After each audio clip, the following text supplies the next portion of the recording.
जैसे ही सुबह-सुबह बच्चे स्कूल के लिए निकले, तो मैं इधर आ गई और मुझे करी पत्ता चाहिए था, कुछ काम था, खाने में डालना था।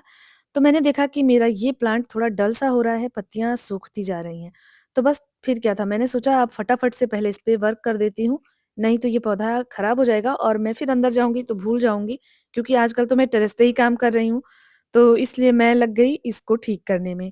सर्दियों में कुछ चीज़ें इसमें डाल देंगे ना, तो ये पौधा बहुत अच्छे से चलने लगेगा। और सर्दियों में ये सूखेगा नहीं, खराब नहीं होगा, फिर जैसे ही फरवरी शुरू होगी इसकी ग्रोथ होने लगेगी। अगर आपके भी करी पत्ता के पौधे में इस तरह से कोई दिक्कत आ रही है, पत्तियाँ पीली हो रही हैं, सूख रही हैं, पौधा मुरझाया-सा है, तो आप उस वीडियो को जाकर के चेक कर सकते हैं मेरे गार्डनिंग वाले चैनल पे जिसका नाम है शिवांका बाग 2M। वहाँ पे मैंने पूरी अपडेट के साथ इस वीडियो को शेयर किया हुआ है। तो मैंने इसमें वो सारी चीज़ें डाल दी हैं और इसके बाद मैंने इसमें पानी दे दिया है। तो अब इस पौधे को शायद मैं बचा लूँ और फिर ये बहुत ही हेल्दी बुशी हो जाएगा जैसा कि ये पहले था। So hello, welcome to another vlog. कैसे हैं आप सभी? होप आप सभी बहुत ही अच्छे होंगे। अगर वीडियो ज़रा भी अच्छा लगे तो लाइक करिएगा, चैनल को सब्सक्राइब करिएगा और मुझे पत्तियों की ज़रूरत भी थी और इन पत्तियों को मैंने निकाल दिया है, मतलब मैंने ट्रिम कर दिया पौधे की, क्योंकि अब ये धीरे-धीरे सूख करके और झड़ जाती, फिर इसके बाद जो है ये खराब ही हो जाती और मेरे यूज़ में भी नहीं आ पाती। तो बस इसलिए मैंने फटाफट से इसको निकाल करके रख लिया है। अब इसको धो करके हल्का-सा सुखा लेंगे और इसके बाद इसको किसी पॉलीथीन बैग में भर के और फ्रिज में रख देंगे और जब ज़रूरत होगी तो वहाँ से यूज़ कर लेंगे। तो यूज़फुल होती हैं ये और बहुत फ़ायदेमंद भी होती हैं। करी पत्ता ज़रूर यूज़ किया करिए, खाने की कुछ चीज़ों में तो ये ज़रूर यूज़ होता है। तो बस यहाँ पे ये सारे काम कर लिया है और आजकल घर पे मैं अकेले ही हूँ, बच्चे स्कूल चले गए, ये भी ऑफ़िस चले जाएँगे 1-2 घंटे में। तो इनके जाने के बाद मैं चली जाती हूँ टेरेस पे, 2-3 घंटा वहाँ पे रहती हूँ। फिर बच्चे जब आते हैं, उनके आने का टाइम होता है, उससे आधे घंटे पहले मैं नीचे आती हूँ। घर में इसलिए मैं अकेली हूँ कि मम्मी मायके गई हुई हैं, शादी थी और भांजी भी अपने गाँव गई हुई हैं, उनका भी एग्ज़ाम था शायद कोई, इसलिए। तो अब यहाँ पे देखिए मैंने अपने करी पत्ता को धूप में रख दिया था, इसके बाद ये ऑफ़िस चले गए, नाश्ता वग़ैरह तो मैंने सुबह ही बना लिया था बच्चों को जाने से पहले ही और नाश्ता वग़ैरह करके फिर मैं भी आ गई टेरेस पे। यहाँ पे भी मैंने कुछ काम किया, ये कुछ छिलके वग़ैरह थे मेरे किचन वेस्ट में, तो इनको लेकर के आई हूँ और यहाँ पे इसमें बहुत सारी चीज़ें मिला करके अपने सर्दियों वाले फूलों के लिए मैं कंपोस्ट तैयार करूँगी। अगर उसको देखना है आपको तो आपको मेरे गार्डनिंग वाले चैनल से जाकर के जुड़ना पड़ेगा। इसके बाद अपने इस गुलाब को मैंने रिपोर्ट किया था, इसके फूलों को मैंने काट दिया क्योंकि ये सूख गए थे। अब इसमें कंपोस्ट करूँगी तो इसमें फूल आएँगे। फिर मैं नीचे गई तो छोटे भाई-भाभी आए हुए थे, तो उन लोग को चाय-नाश्ता कराया, उसके बाद फिर वो बोली कि चलिए आपके गार्डन में चलते हैं।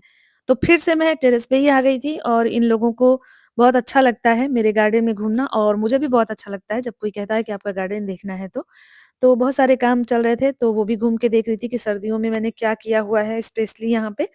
फूलों को देख कर के बहुत ही खुश हो रही थी, बोल रही थी कि बहुत सारे पौधे और फूलों का नाम भी नहीं पता था हमें, जो कि आपके वजह से हमें पता चल जाता है जब आपका वीडियो देखते हैं तो, और बहुत ही सुंदर लग रहा है।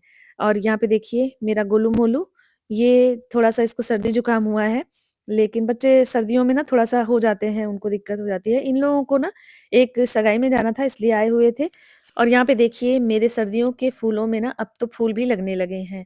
इन सारे पौधों को मैंने रिपोर्ट किया था, कैसे रिपोर्ट किया था, उसका 1 सप्ताह का जो अपडेट होता है ना, वो सारा कुछ मैंने शेयर किया हुआ है। तो शाम के टाइम मैं किचन में आ गई हूँ और यहाँ पे ढेर सारी सब्जियाँ मैंने काट के रखी हुई हैं, क्योंकि कल शाम को हम लोग मार्केट गए थे, तो वहाँ से मैं पाव लेके आई थी, तो बच्चों ने बोला कि पाव भाजी बना दो, तो बस उसी की तैयारियों में लग गई थी और तो यहाँ पे भाजी बना रही हूँ और उसका मसाला तैयार कर रही हूँ। बहुत ही ज़बरदस्त बन के तैयार हुआ था। कभी-कभी क्या होता है ना, कुछ चीज़ें अचानक से भी अच्छी हो जाती हैं। वैसे तो मैं हर चीज़ अच्छा बनाती हूँ लेकिन ये बहुत अच्छा बना था सच में। मुझे भी इसका टेस्ट पसंद आया। कभी-कभी अपना ही खाना पसंद नहीं आता है मुझे, लेकिन मुझे लगा कि भाजी उतनी अच्छी नहीं बन पाएगी, लेकिन बहुत अच्छी बनी थी। और देखिए मेरी आदत है ना कि मैं साथ के साथ सफाई करती रहती हूँ, इसलिए ना किचन में मुझे बहुत टाइम लगता है। तो फटाफट से यहाँ पे मैं इसको फ्राई कर दूँगी सारी सब्जियों को और उसके बाद बहुत ही लज़ीज़ सा जो भाजी है वो तैयार कर लूँगी और थोड़ा टाइम ज़्यादा लग रहा था तो बच्चे जो हैं उनको चुल मची हुई थी कि जल्दी करो, क्योंकि जब भी कोई मनपसंद चीज़ बनती है तो उन लोगों को तुरंत चाहिए होती है। तो इसलिए मैं फटाफट से लगी हुई थी कि बना दूँ और जानते हैं ये चीज़ें ना ऑनलाइन मँगाइए तो घर बैठे आ जाती हैं बहुत ही आसानी से आधे घंटे में। लेकिन घर पे बनी हुई चीज़ की बात ही अलग है और सारी सब्जियाँ इस समय आ रही हैं मार्केट में ना, तो ये हेल्दी भी है, बहुत ज़्यादा तेल मसाला मैं नहीं डालती हूँ, सिर्फ़ मैंने इसमें पाव भाजी मसाला डाला था और इसके अलावा हल्दी, हींग मतलब जितनी भी फ़ायदेमंद चीज़ें होती हैं ना, वही सारी चीज़ें डाल कर के और इस भाजी को बनाया था।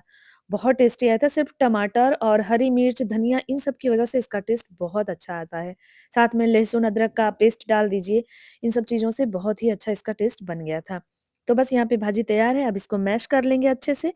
मैश करने के बाद अब हम जो है पाव को भी अच्छे से बेक करेंगे और मैं ना यहाँ पे बर्गर वाला पाव लेकर के आई थी, तो बच्चे वही कह रहे थे कि मम्मी ये बर्गर वाला है, लेकिन चलो कोई बात नहीं पाव भाजी ही बना दो, इसी पाव को हम लोग खा लेंगे। तो वो नहीं मिला जो मुझे लेना था पाव वहाँ पे नहीं अवेलेबल था, तो मैंने यही ले लिया कि चलो कोई बात नहीं, बच्चे हैं घर में तो हम कुछ भी खा सकते हैं, टेस्ट तो सबका सेम ही होता है।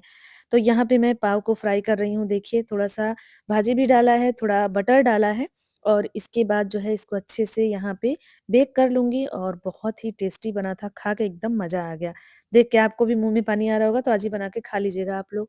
रेसिपी चाहिए तो बताइएगा, मैं शॉर्ट में शेयर कर दूँगी। और उधर पाव सिक रही है, तब तक मैं भाजी को फ्राई कर देती हूँ, थोड़ा बटर डाल के, क्योंकि बटर से ही इसका टेस्ट बहुत ही बढ़िया आता है। तो हल्का-सा बटर को पिघला लेंगे, इसके बाद डालेंगे कसूरी मेथी और थोड़ा हरा धनिया कटा हुआ और इन सब चीज़ों को डाल करके छौंका लगा देंगे हम अपने भाजी में और उसके बाद बारी-बारी करके इन तीनों लोगों को सर्व कर देंगे, तो ये लोग खा पी लेंगे।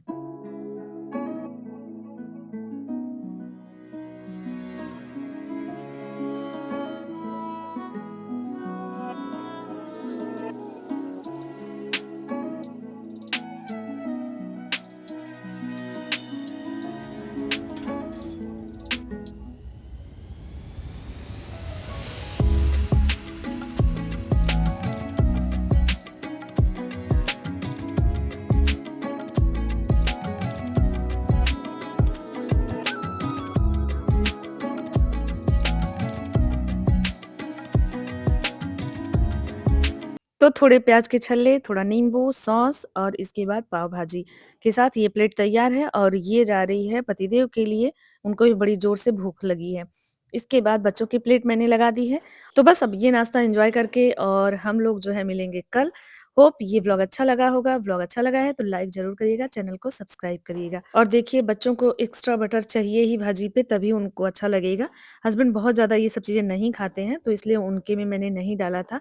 तो दोनों बच्चों को बारी-बारी करके दे दिया है, गरम-गरम पाव मैं सेकते जा रही थी, उन लोगों को खिलाते जा रही थी। फिर मिलेंगे, तब तक के लिए थैंक यू, बाय-बाय।